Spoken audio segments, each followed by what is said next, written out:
This is the 12th part of our word embeddings series. Today we're going to look at the hashing trick used in FastText.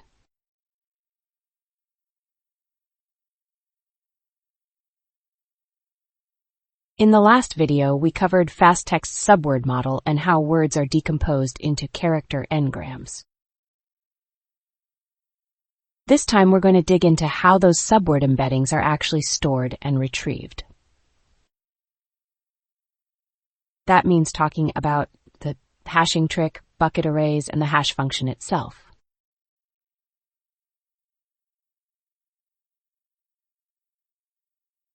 So let's start with the hash table and the hashing trick. As we saw in the last video, a target word like where gets decomposed into character n-grams or subwords, like this. Now, technically speaking, character n-grams and subwords are slightly different concepts.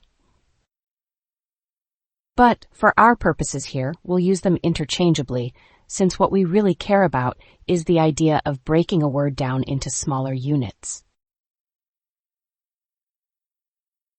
Each subword is associated with an embedding vector. We'll use G to denote a subword, and Z of G to denote its embedding vector. The embedding vector of the target word W, written as ZW, is then defined as the sum of all its subword vectors ZG.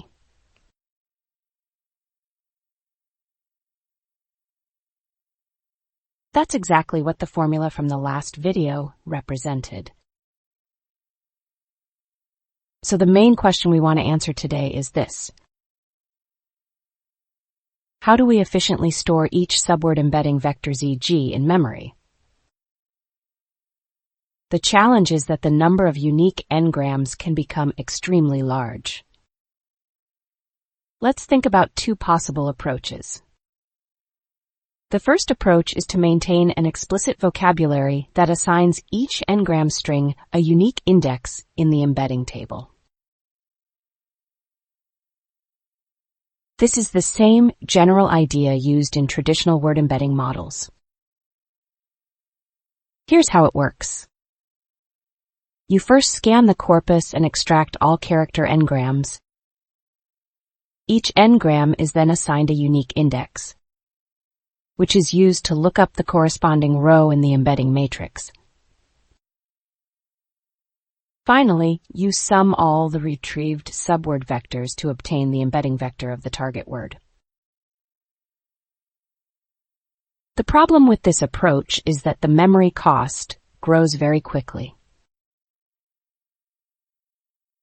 Once you're dealing with millions of n-grams, storing both the strings themselves and their embedding vectors can require several gigabytes of memory.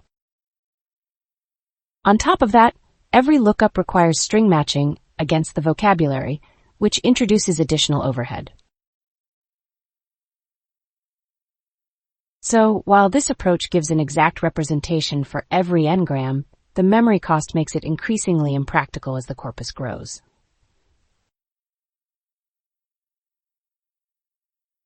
The second approach is the hashing trick.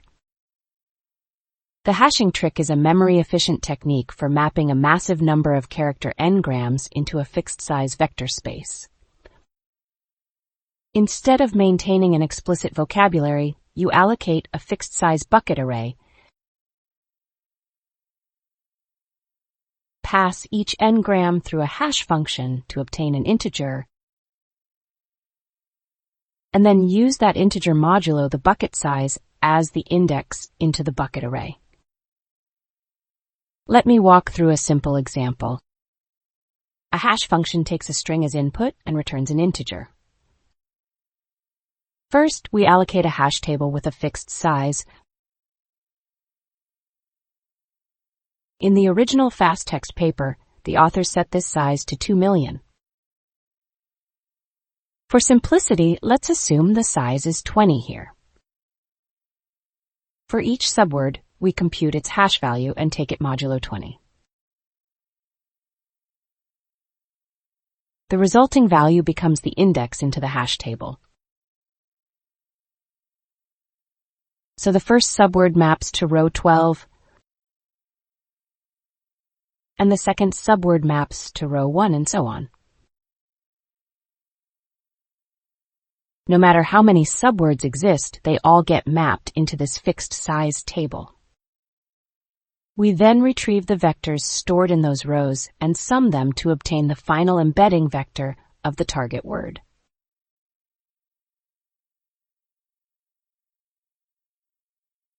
The biggest advantage of this approach is that the memory usage stays fixed.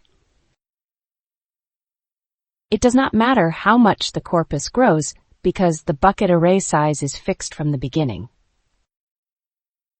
The downside, however, is hash collisions. In this example, both the second and sixth subwords map to row 1. That situation is called a hash collision. Since we are using a fixed size bucket array, collisions are unavoidable in this approach. We'll come back to this point in a moment. So the trade-off is clear. Fixed and predictable memory usage at the cost of occasional collisions.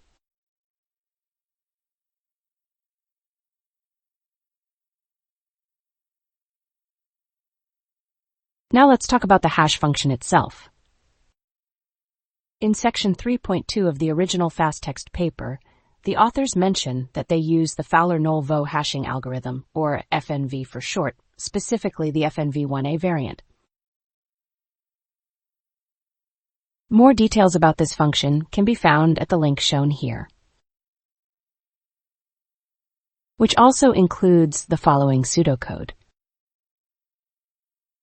The offset basis and FNV prime are defined according to the bit size. Since the detailed implementation of FNV-1A is not the main focus of this lecture, we won't go through every detail.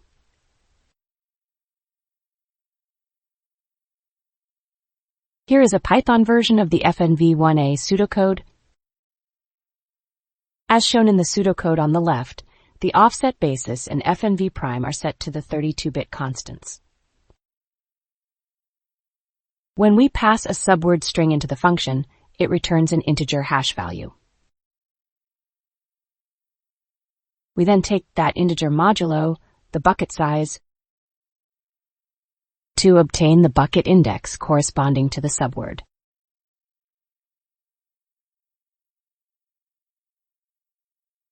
Finally, let's think about 3 important questions.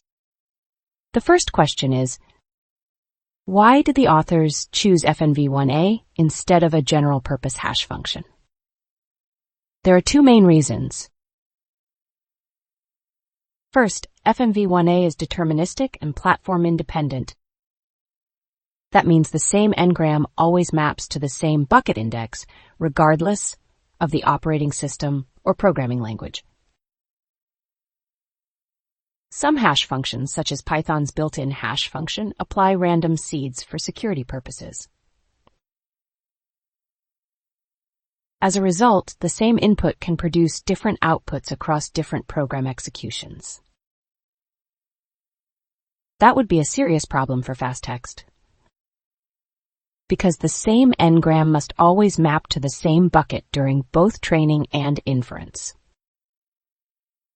FNV-1A does not use randomization, so the mapping always remains consistent. Second, FNV-1A is extremely fast. It mainly relies on XOR and multiplication operations, making it computationally lightweight. When hashing millions of n-grams during both training and inference, that speed becomes very important. The second question is, how does FastText handle hash collisions?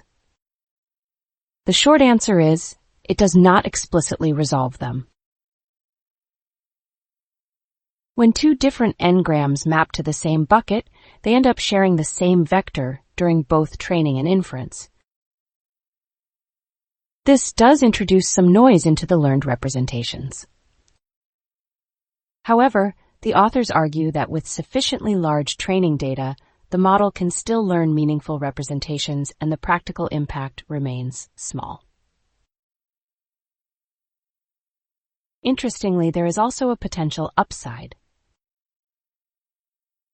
Occasional hash collisions can act as a form of implicit regularization, helping the model avoid overfitting to very specific n-gram patterns.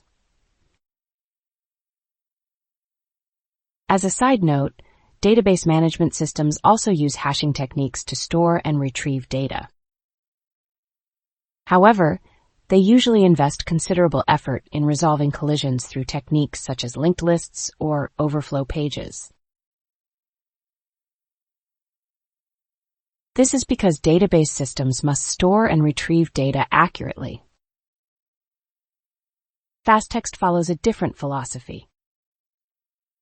Because the primary goal is efficient processing of massive-scale text data, a certain amount of collision is simply accepted as a practical trade-off.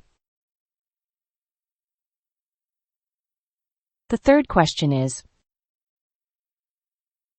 why did the authors choose the bucket size B equal to 2 million? This is an empirically chosen default value that balances two competing factors. A larger bucket size reduces collisions but increases memory usage. A smaller bucket size saves memory but increases collisions.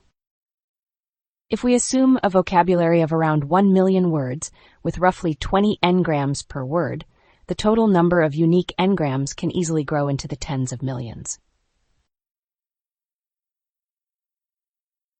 Setting B to 2 million provides a practical balance. It is large enough to keep collisions manageable while still keeping memory usage at a reasonable level.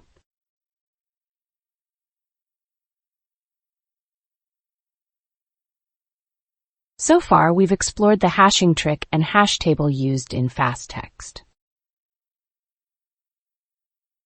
In the next video, we'll look at the overall structure of the FastText model, along with its score function. See you then.